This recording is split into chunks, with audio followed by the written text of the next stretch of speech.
Kam frikë nga drita e madhe, doktor. Dhe ata që janë djajt, po dhe ata kanë një frikë.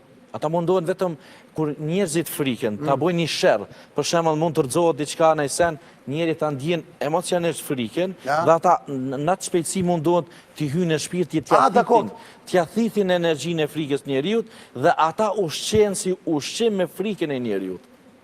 Ushqim me kanë frikën e njeriut. Dhe mbushin energjinë e plot edhe isolimin e Pra njerëzit. fabula është, morali fabula. Thuhet se reptilianët mbijetojnë me energji, pra nuk konsumojnë ushqim, ashtu si edhe ne, apo ndonjë rast tjetër. Por jetojnë vetëm me energji. Dhe këtë energji, ata ja vjedhin njerëzve. Njerëzit në tokë janë një nga të paktat specie në këtë galaksi që qenë ka ushqimi e përshtatshëm për ta.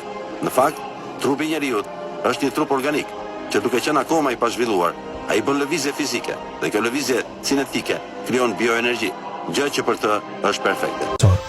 Vjedhja e energjisë, thot profesor Malanga, mund të arrihet edhe nëpërmjet një mikrochipi, i cili është i lidhur direkt me bazën, eksaktësisht ashtu si edhe linja e një telefoni apo një kompjuteri. Dhe është ky çelësi i tërë këtyre debateve dhe hipotezave konspirative, sepse është fjala për damkën e bishës, ose thënë më mirë 666.